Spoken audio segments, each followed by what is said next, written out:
أعوذ بالله من الشيطان الرجيم بسم الله الرحمن الرحيم والذين إذا ذكروا بآيات ربهم لم يخروا عليها سما وعميانا. We're discussing the 13 qualities of Ibaadurrahmaan, those that are the servants of Allah Tabaraka wa Ta'ala, those that are maqbool by Allah, they accepted by Allah Tabaraka wa Ta'ala, the special servants of Allah. And we mentioned that they walk humbly on the earth. When ignorant people, they address them, they say salam, good words, and they walk away. They spend their nights in the ibadat of Allah. At the same time, they fear and they make dua that, oh Rabb, turn away Jahannam from us. And thereafter Allah Ta'ala says that they spend with moderateness. Neither are they miserly, neither are they extravagant. They do not get involved in shirk. They do not kill people unjustly. Neither do they get involved in zina. And Allah Ta'ala mentioned that whoever does this, then he will meet the devastating punishment.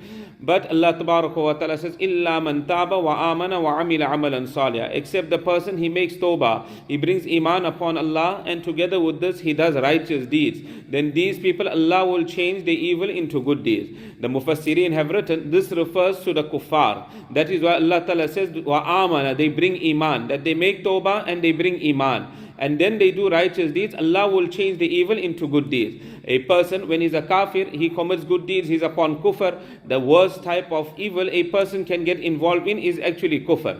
But the moment a person, he brings iman, he recites the kalima, all those gunas that were committed before iman, Allah Tabaraka wa Ta'ala wipes them out. And now all those gunas that were committed, they are now converted into good deeds. This is the meaning of this verse of the Quran. So this verse refers to the kuffar. And then the next verse Allah Ta'ala says, وَمَنْ تَابَ وَعَمِلَ صَالِحًا. Whoever makes tawbah and he does righteous deeds, فَإِنَّهُ يَتُوبُ إِلَى اللَّهِ مَتَابًا. Then he has turned towards Allah Tabaraka wa Ta'ala in earnestness. So this verse of the Quran, iman has not been mentioned over here. Here Allah Ta'ala didn't say wa amana, that he brought iman. So this refers to a mu'min and a believer. That a mu'min and a believer, he made a mistake. And due to his negligence, he got involved in some guna. So this person, he needs to make tawbah to Allah Tabaraka wa Ta'ala. And when he will sincerely make tawbah to Allah Tabaraka wa Ta'ala, then he has chosen the correct path. And for him also, Allah Tabaraka wa Ta'ala will change his evil into good deeds. Further, Allah Ta'ala says, وَالَّذِينَ إِذَا ذُكِّرُوا بِآيَاتِ رَبِّهِمْ.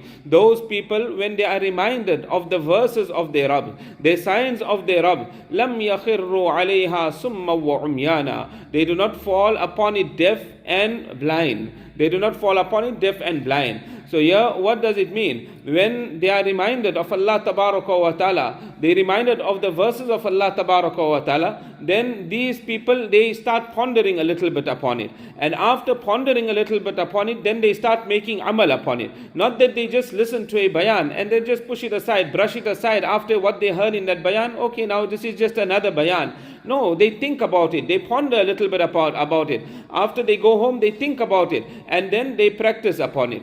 Well, according to other commentators, they say that after a person, he listened to that bayan, sometimes a person, he will make the incorrect interpretation. That is what is meant as summa wa umyana, that they are deaf and they are blind. That they will not go according to the interpretation of Sahaba and Tabi'een, but they will make the incorrect interpretation and they will make amal upon it. Or they will not make amal upon it at all. So Allah Ta'ala says this, the quality of Ibaadurrahmaan are those people that they will listen to the bayan and they will make amal upon it.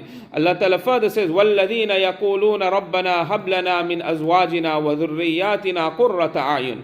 That the servants of Rahman are those people who say that, oh Allah, grant us the coolness of our eyes from our wives and from our children. Meaning, make our wives, make our children the coolness of our eyes. Hazrat Hassan Basri Rahmatullah Alayhi mentioned over here, he says, what is meant over here? That your wives and children are the coolness of your eyes. That you walk into your home, you see your wife and your children, they are in the ibadat of Allah Ta'ala. You walk into the masjid, you see your children, your sons, they are in the ibadat of Allah Tabaraka wa Ta'ala. This is what is meant of the coolness of the eyes. Another meaning that has been taken out of here is that not only that you see them in the ibadat of Allah, But servants of Rahman are always concerned about their wives and their children. That what is the condition of the iman? Not only that my iman is progressing, that I'm mashallah, I'm punctual in the masjid, I'm reading Quran Sharif, my matters of deen are taken care of. What they do, that is their business. No, the servants of Rahman, they are concerned of their families. وَجَعَلْنَا لِلْمُتَّقِينَ imama, and they make dua to Allah. Oh Allah, make us imams, make us leaders of those people that have taqwa.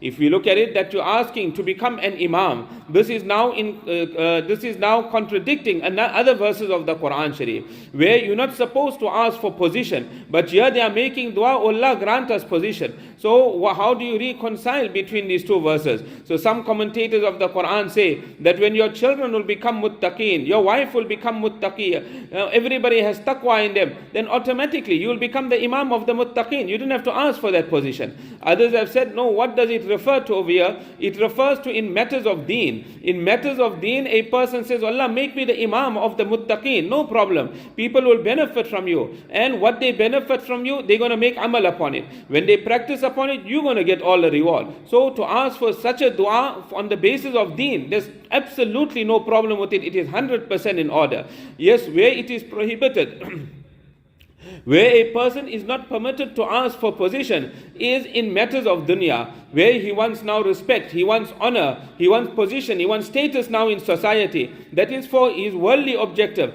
That is what is prohibited. But if it is done for deen, then it is quite in order. So at this point, Allah Tabaraka wa Ta'ala now completes the 13 qualities of Ibaadurrahmaan. We'll continue from it tomorrow.